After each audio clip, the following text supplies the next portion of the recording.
The air in the sprawling office of JPMorgan Chase hung heavy with disdain, the kind that clung to the polished floors and echoed in the sharp voices of those who wielded power. "Don't you know your place yet, Esther?" Marcus Tate, the operations manager, sneered, his voice a blade dripping with contempt. His tall frame loomed over her, his slicked-back dark hair catching the fluorescent light as he glared down. "You're just a cleaner less than nothing in a place like this. Scrub this floor again until it shines like a mirror, or don't even think about showing up tomorrow." Esther Brown, a black woman with silver-streaked hair and eyes that held a quiet, unyielding strength, stood before him in her drab janitor's uniform. She replied evenly, her voice steady despite the sting of his words, "Sir, I've cleaned it several times already." Her calm only seemed to stoke Marcus's fury. Without a word, he snatched a cup of cold water from a nearby desk and poured it over her head. The icy liquid cascaded down her face, matting her hair, soaking her worn gray uniform and pooling at her feet on the floor she'd just polished to a gleam. Esther flinched at the sudden chill, but what cut deeper was the raw cruelty and the unmistakable racial venom in his tone. "Now you've got something worth cleaning, don't you?" Marcus taunted, turning away with a smug grin as a few onlookers, junior staff lingering late, snickered, their eyes glinting with derision. What they didn't know, what they couldn't possibly fathom, was that the woman they mocked, this worthless janitor, was the mother of Bella Carter, the legendary founder of JPMorgan Chase, the largest bank in the United States, with assets towering at $3.58 trillion, its headquarters a gleaming titan in New York, NY. Rising like a monument in the heart of New York City, JPMorgan Chase stood as a colossus of financial might, its iconic logo a beacon against the night sky. Behind its towering success was Bella Carter, a woman whose vision had transformed a dream into a global empire. But long before Bella's name became a whisper of awe in boardrooms and a headline in business journals, her mother, Esther Brown, had walked a harder path. Born into a world that saw her skin before her soul, Esther had toiled through decades of prejudice, her hands roughened by labor, her spirit tempered by resilience. She'd scrubbed floors, stitched clothes, and saved every penny to give Bella a shot at the education and opportunities she'd been denied. It was Esther's quiet sacrifices, nights spent awake worrying, days spent enduring slights that had fueled Bella's rise from a cramped apartment to the pinnacle of American finance. When Bella built JPMorgan Chase from scratch, she carried her mother's lessons of grit and dignity, vowing to create a place where fairness reigned, no matter one's station. Years later, when Bella deemed it time to pass the mantle, she chose her only son, Nathan Carter, to lead. Nathan, sculpted by his mother's guidance and polished at Harvard with accolades aplenty, had been raised on the bank's core tenets: equality, integrity, and respect for all. Esther had watched with pride as Bella handed him the reins, trusting he'd uphold the legacy she'd bled for. But as time passed, troubling whispers reached Esther through old friends, still tied to the bank tales of a culture turning sour, of arrogance poisoning the leadership, of lower-level workers treated like dirt beneath shoes. Worse, there were hints of racial bias, a shadow Esther knew too well from her own life, creeping into the halls Bella had built to banish such ugliness. Doubt gnawed at her. Could Nathan, for all his brilliance, be losing the soul of what they'd fought for? Unable to stand by while her daughter's dream decayed, Esther made a choice as bold as it was humbling. She would disguise herself as a janitor and infiltrate JPMorgan Chase to see the truth for herself. Under the alias Esther Jones, clad in a uniform that hid her history, the mother of the bank's founder embarked on a mission to unearth the injustices within a secret she kept even from Nathan, fearing it might shatter him too soon. Her first day at the bank's gleaming headquarters began with a knot of nerves tightening in her chest. Esther slipped through the service entrance, a dim corridor far from the grand lobby where power strutted. The air was different here, sterile, unwelcoming, a far cry from the warmth Bella had once envisioned. In her gray uniform, she faded into the background, invisible to the sharp-suited employees rushing past, their eyes sliding over her as if she were part of the furniture. Her shift started late, the building quieting as the day staff trickled out. A gruff, middle-aged supervisor met her with a curt nod, shoving a cleaning cart her way, its wheels squeaking faintly before barking, "You know the drill! Don't slack!" He turned away without another glance, leaving her alone with a mop and a bucket. Standing in a long, empty hallway, Esther traced the name tag on her chest, Esther Jones, and felt a pang of alienation twist inside her. This wasn't just a disguise. It was a return to a past she'd fought to leave behind, a reminder of the days when her worth was measured by the dirt she could scrub away. Then came Marcus Tate, his footsteps echoing with purpose as he approached from the hall's far end.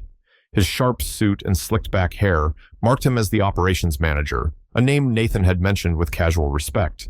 But there was no respect in Marcus's eyes as he stopped before her, sizing her up like a pest in his path. "New, huh?"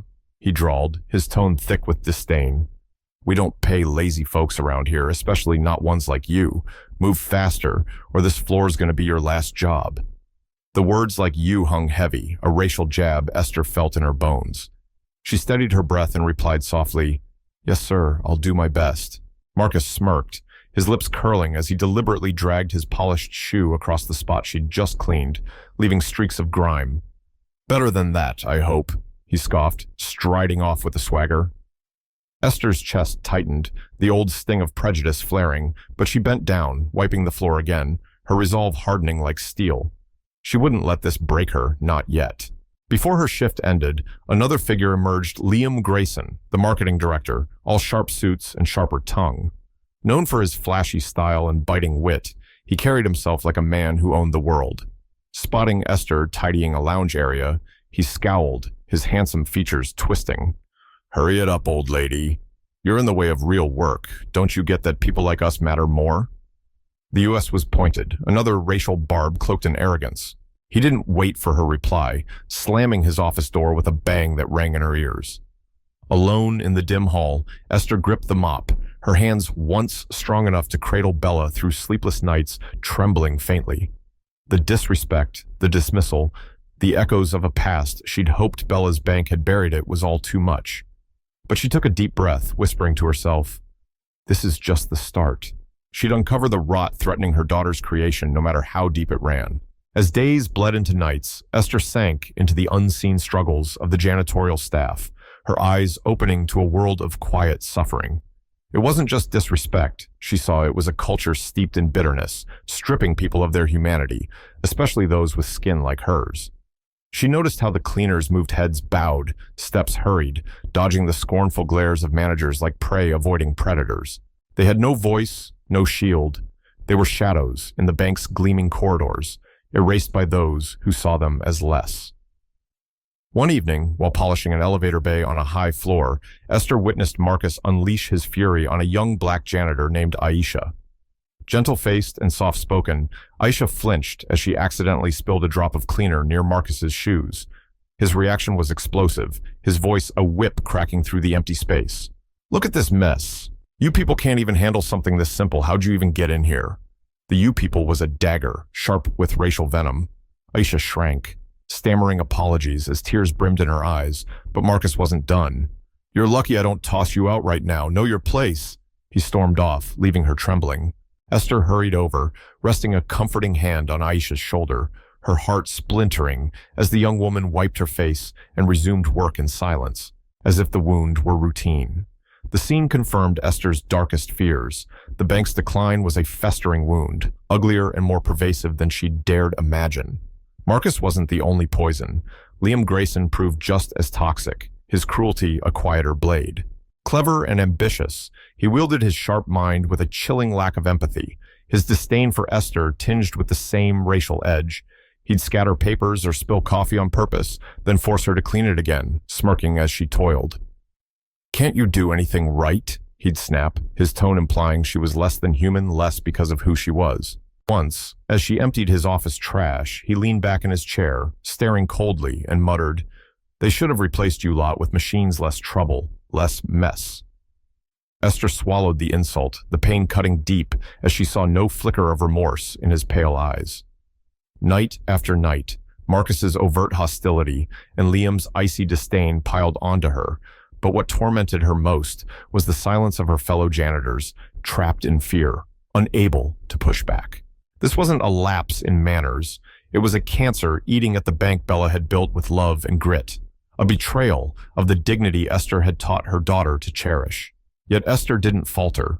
Each slight, each slur, fueled her mission to rip out the truth and save her daughter's legacy. The bank's atmosphere thickened with each shift Esther endured, the weight of it pressing on her like a storm cloud. Stepping into JPMorgan Chase no longer sparked pride. It was a battlefield where bitter realities clashed with the ideals Bella had forged. Marcus Tate's aggression became a constant shadow, his cruelty a dark thread woven into every encounter. From their first clash, his racial contempt marked him as a man who thrived on breaking those he saw as beneath him, especially someone like Esther. One night, as she finished scrubbing a hallway, Marcus loomed out of the shadows, his face a mask of menace under the harsh lights. "Done yet, Esther?" he growled, his voice a low rumble. She nodded calmly, wiping sweat from her brow. "Yes, Mr. Tate, it's clean per the rules." He scanned the area with a predator's eye, then pulled a crisp handkerchief from his pocket, swiping it across a baseboard she'd polished. Holding it up spotless, he sneered anyway. "This is clean to you? I'd expect better from someone who's been around as long as you." "Guess I was wrong." He tossed the cloth to the floor with a flick of his wrist. "Do it again. And don't test me. I don't keep sloppy workers, especially not your kind." Esther quietly picked up the cloth, her hands steady as she restarted, Marcus's mocking chuckle fading as he sauntered off. The insult burned, but she held her tongue, knowing every slight was a brick in the wall she'd tear down. Days later, in a conference room with towering windows overlooking the city, he escalated his game. Holding a steaming coffee, he stood beside her as she wiped down a table, his presence a looming threat. "Ever wonder why you're stuck scrubbing floors, Esther?" he mused, his tone deceptively light. She met his gaze, steady but silent, the air between them crackling. "No, sir." He grinned, venom seeping into his voice. "It's 'cause folks like you settle for scraps no drive, no worth. That's your lot born for it, right?" Then he tipped the cup, letting coffee drip onto the floor she'd just cleaned, the dark liquid pooling like blood. "Fix it. Make it shine. I want to see my face in it." Esther redid the task, her heart stinging with each drop, but she saw it clearly now. This was no mere bullying, it was racial contempt, a twisted game to break her spirit and remind her of a place he thought she belonged. Marcus didn't stop there, piling on demands to redo flawless work, using her as a whipping post to cow the others. She caught their pitying glances, Aisha's especially, but fear kept them mute, their silence a shroud over the terror Marcus wove. He wanted to be feared, a king in his petty realm, and he'd trample any dignity to get it. But Esther's fire grew each humiliation a spark. She'd turn into a blaze to protect Bella's dream. The grind under Marcus's heel tested Esther's limits, but she clung to her purpose like a lifeline, safeguarding the bank's soul, a gift from her daughter to a world that needed it. His attacks grew bolder, shifting from petty jabs to public spectacles meant to crush her. One quiet evening, as she checked the main office after hours, Marcus stormed in, a handful of junior managers trailing him like nervous shadows. His eyes gleamed with malice as he clutched a cup of ice-cold water, his intent written in the tight line of his jaw. "Esther," he drawled, voice thick with sarcasm, "word is you still don't grasp what clean means around here, not surprising, I suppose." She lifted her head, calm as ever, despite the pounding in her chest. "I've followed protocol, Mr. Tate." He laughed a low, dangerous sound that sent a chill down her spine. "Protocol? Every time I check, it's a disgrace, especially from you." The juniors shifted awkwardly, their eyes darting between them, sensing a storm brewing. Esther replied, her voice a steady thread. "I'll double-check, sir." Marcus's grin widened, a predator baring teeth. "Ain't about checking, it's about competence. Guess that's too much to ask from your kind, never changes, does it?" Before she could respond, he flung the water in her face. It cascaded down, chilling her skin, soaking her uniform, and dripping onto the floor. The room fell deathly silent. Esther stood still, water streaming down her face, the sting of racial hatred sharper than the cold. The juniors froze, shocked but silent, too scared to act, their fear feeding Marcus's glee. He gloated, his voice a lash. "Now you've got work. Know your place and who runs this show." He strutted out, the others scurrying after, leaving Esther alone with fury and shame, boiling inside her like a tempest. Wiping her face with a trembling hand, Esther fought back tears not from weakness, but from a rage she'd buried too long under years of endurance. For a fleeting moment, she questioned if this was worth it. Could she bear this weight again, after all she'd survived to lift Bella up? Then she remembered why she was here. For Aisha, her gentle face crumpling under Marcus's venom. For every janitor enduring this quiet hell, their spirits ground down by men like him. For the bank Bella had birthed from their shared struggles, a place meant to rise above such filth. This wasn't just about Marcus, it was about a culture gone rancid, spitting on the dignity she'd taught Bella to fight for, the dignity she'd bled to give her daughter a chance to claim. Drying her face, Esther's eyes blazed with a resolve forged in decades of fire. Marcus thought he'd won, thought he'd broken her, but he'd ignited a force he couldn't fathom. She'd protect the voiceless, reclaim her daughter's dream, and turn this humiliation into a weapon for justice. After Marcus's assault, Esther's steps through the bank's corridors felt heavier, each one a testament to her unyielding will. She knew Marcus wasn't the only venomous root others in power wielded their privilege with equal ruthlessness, their contempt often sharpened by the color of her skin. Chief among them was Liam Grayson, the young, polished marketing director whose charm graced magazine covers but hid a cold, cutting edge. Liam despised anyone he deemed lesser, and his disdain for Esther carried a subtle racial venom that pierced like a needle. From her first days as Esther Jones, he'd bristled at her presence near his sleek office, his polished exterior masking a disdain that felt all too familiar. Liam's torment was slyer than Marcus's, a calculated cruelty wrapped in sophistication. He'd craft messes, spilled drinks, strewn papers, then watch Esther clean, only to demand she redo it, his smirk a silent gloat. One night, after she'd perfected a meeting room with its long glass table and plush chairs, Liam sauntered in, shaking his head as if disappointed by a child. "Esther, how do you manage to botch this every time?" he said, his voice smooth but biting. She scanned the spotless space, every surface gleaming, and replied, "I've met the standards, Mr. Grayson." He smirked, kicking over a chair she'd aligned and scattering files across the floor. "Standards? This is pathetic fix-it. Shouldn't be hard, even for you." Esther reset the room, her hands steady but her frustration simmering beneath the surface. But Liam wasn't done. Returning with a full coffee, he accidentally sloshed it across the table she'd just wiped, the dark liquid spreading like a stain on her efforts. "Oops, my bad, Esther," he said with mock sweetness. "Clean it right this time, try harder, huh?" She wiped it down again, anger flickering in her chest, as he nitpicked further, swiping a frame on the wall and scoffing, "Age should bring skill, but not for you, I guess. Lazy work fits the type, doesn't it?" Liam's late-night office cleanings were a different torture. His silent stares bore into her as she worked, a psychological trap to unnerve her. He'd sit, legs crossed, eyes tracking her every move, saying nothing, the silence a weight that pressed on her lungs. The tension choked her, a cruel echo of the countless times she'd been watched, judged, dismissed for being who she was. She never thought she'd feel that fear again, not here, not in Bella's bank, but Liam dragged it back, his coldness a slow poison. What gutted her most was the apathy of other managers, young faces who saw Liam's cruelty unfold yet stayed mute, their silence complicit in the bank's oppressive air. Liam wasn't just one man, he embodied a decay threatening Bella's vision, a rot that mocked the equality Esther had dreamed her daughter could secure. Each slight, each barbed word steeled Esther's purpose. She'd expose him, uproot this poison, and restore the bank her daughter had built. The strain from Marcus and Liam pushed Esther to a breaking point, her body weary but her spirit unbowed. She needed to know if the bank's internal systems could still shield its people or if they, too, had succumbed. With that, she sought Sylvia Reed, the HR director tasked with protecting staff rights. Sylvia was a veteran, known for her firm hand, and a past Esther remembered as fair once. She'd been an ally to the overlooked.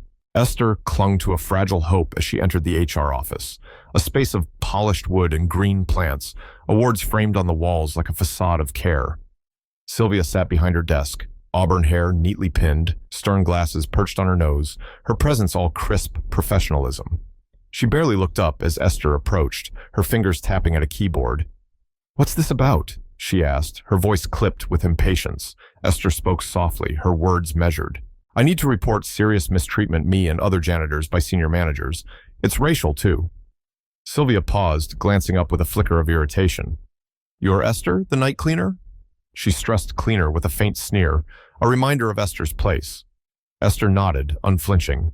Yes, I'm Esther Jones. It's about ongoing abuse. Marcus Tate and Liam Grayson target us, degrade us. Sylvia sighed, crossing her arms. Let's keep this quick, I'm swamped. Esther pressed on. They force us to redo perfect work, humiliate us in front of others. It's not discipline, it's personal, and it's because of who we are. Sylvia's eyes narrowed, skepticism hardening her features. You sure you're not blowing this out of proportion? Leaders push hard here, nothing new, especially for your role. Esther held her ground, her voice steady. Marcus dumped water on me, called me worthless, said it's my kind's fault. Liam trashes my work on purpose, mocks me for being old and black. That's not pushing, it's degrading, and it's racial. Sylvia shrugged, glancing at her watch with casual dismissal. It's a tough business. Little slights happen. Adjust, don't overreact. You've got to expect some roughness. Esther tried again, desperation creeping in. What about HR, protecting us low-level folks? Isn't that your job? Sylvia's tone iced over, her patience thinning. We protect everyone, but know your place. If every cleaner whined about tough days, we'd stall out. Your job's to clean, not critique, deal with it. Esther stood stunned, Sylvia's words a gut punch that stole her breath. She'd hoped for an ally, a last bastion of fairness, but Sylvia had turned cold, a cog in the machine Esther fought against. Sylvia snapped, Don't waste my time. Esther, back to work. That's where you belong. Esther left, bowing her head to hide the ache, her heart heavy with betrayal. The HR she'd trusted was dead, swallowed by the same rot she'd come to uproot.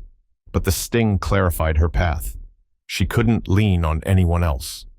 To save Bella's bank, she'd have to tear down this corruption herself, brick by brick. Days after Sylvia's rejection, Esther pressed on, exhaustion carving lines into her face. The bank felt like enemy territory now, every sneer and sidelong glance a reminder of its fall from grace. One night, tasked with cleaning a plush conference room where the elite met, she moved with care, knowing any slip could spark more abuse. The room was a study in luxury wood-paneled walls, leather chairs, a view of the city's glittering skyline, but it held no warmth for her. As she wiped down the long table, the door burst open, and Olivia Kane, the business VP, stormed in with aides clutching files. In her 40s, Olivia cut a striking figure-tailored suit, piercing gaze, every step radiating command. Spotting Esther, her face twisted with displeasure. Esther, what are you doing here this late? She demanded, her voice a cold lash. Esther replied, keeping her tone even. Just the scheduled cleaning, Mrs. Kane. I'll finish soon. Olivia's glare sharpened, her lips thinning. You're disrupting us, don't you know better than to meddle with leadership? People like you shouldn't even be seen here. The people like you landed like a slap, racial venom unmistakable. Esther stayed calm, though her pulse quickened. I'm sorry for any trouble, it's my job, per operations. Olivia snapped, cutting her off. Your job? Don't talk back, you don't belong in a room like this. The room tensed, the aides silent, heads down. Then Olivia strode over, heels clicking sharply, and without warning, slapped Esther hard across the face. The blow sent her reeling, her tools crashing to the floor with a clatter that echoed in the stillness. Pain flared across her cheek, but the public shame, the racial hatred in Olivia's eyes cut deeper, a wound that bled into her soul. Olivia loomed over her, voice ruthless. Know your place, or you're done. I'll make sure you regret crossing me. No one moved. The aides avoided her gaze, treating her like a ghost not worth acknowledging. Esther choked back tears, the weight of decades of such moments crashing down. She'd faced this before countless times, but here, in Bella's bank, it was a betrayal too raw to bear. Bella had built this place to defy such ugliness, and now it thrived on it. But as Olivia and her entourage swept out, leaving her in the wreckage, something shifted. The slap didn't just hurt, it woke her. Silence wasn't an option anymore. Wiping her face, Esther stood, resolve burning through the pain. She whispered to the empty room, "This ends now." She'd turn this into fuel, save her daughter's dream, and fight for every soul this place had trampled. After Olivia's attack, Esther returned home, her body aching, but her spirit alight with purpose. Words and pleas wouldn't fix this. She needed ironclad proof. She rigged her cleaning cart and uniform with tiny cameras and recorders, her hands steady as she hid them, ready to capture every vile act. Night after night, she played Esther Jones flawlessly, her eyes sharp, her ears open, documenting the rot. One late shift, cleaning an executive suite, she caught hushed voices from a meeting room down the corridor. Curiosity pulled her closer, her devices primed.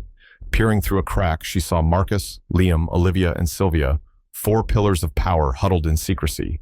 Her heart thudded as she pressed record, their words spilling out like poison. "We're out of time," Nathan's sniffing around, Marcus urged, his voice cold and clipped. "We move now, or it's over." Olivia leaned in, confident. "He's too soft, always has been. We need control, someone who'll steer this right for us." Sylvia nodded, her tone calculated. "I've got files ready, financials, memos. Paint him as unfit, and the board'll ditch him fast." Liam's laugh cut through, sharp and cruel. "Let's bleed the budget into our shells, first profits what counts, not their high and mighty ideals." Esther's blood froze. They weren't just cruel, they were plotting to oust Nathan, her grandson, Bella's heir, and gut the bank for their own greed. She caught every word, their plan unfolding. Marcus as CEO, the others in key seats, funds siphoned to secret accounts, alliances with rivals for personal gain. Bella's nonsense about fairness dies with Nathan, Liam sneered, and Esther's grip tightened on her cart. When they dispersed, oblivious to her shadow, she slipped away, her steps shaky but her mind racing. At home, she pored over the footage, clear audio, damning video, their faces smug with betrayal. This wasn't just personal, it was war for Nathan, for Bella's legacy, for every worker crushed under their boots. She couldn't wait another day. Esther knew she couldn't fight alone, she needed Nathan. Meeting him at his sleek apartment, she bared it all. "Nathan, I've been inside the bank as a janitor, Esther Jones," she said, voice trembling with urgency. His jaw dropped, eyes wide. "Grandma, what? Why?" She pressed on, handing him a USB. "I found a plot. Marcus, Liam, Olivia, Sylvia. They're after your job, the bank's heart. It's all here, they're traitors." Nathan paled, taking the drive, his hands shaking as he processed it. "They've been my team. How could they?" Esther gripped his shoulder, firm and fierce. "We stop them, Nathan, for Bella, for everyone they've hurt." His shock hardened into resolve. "You're right, we end this." Together, they forged a plan to strike. Nathan called an emergency board meeting, citing threats to the bank's future. Esther, as Esther Jones, cleaned outside the room, her heart pounding as tensions brewed. Inside, Nathan stood tall, voice ringing. "I've got proof of a conspiracy to oust me and loot JPMorgan Chase." Marcus scoffed. "Lies show it." Then he spotted Esther, snarling, "What's that useless cleaner doing here? Get her out." Esther stepped in, shutting her wig and glasses. "I'm Esther Brown, Bella Carter's mother." The room gasped as she plugged in the USB, playing the recordings, Marcus, Liam, Olivia, Sylvia, exposed in their greed. The board reeled, fury replacing shock. "Nathan moved. I call for their immediate termination." It passed in a heartbeat. Security dragged the 4 out, their power shattered, faces blank with defeat. Esther and Nathan stood side by side, vowing to rebuild on Bella's values: respect, fairness, dignity. Over months, they did culture shifted, trust bloomed, and the bank rose anew, a testament to Esther's fight. At a celebration, Nathan praised her. "My grandmother's courage saved us. She's our heart." Esther smiled, voice soft but strong. "Pain teaches us what matters: justice, compassion. That's Bella's gift, and ours to keep." Applause thundered, and Esther knew her battle had forged a legacy of hope, a bank reborn for all. What would you do as Esther Brown, facing such injustice? Share your thoughts.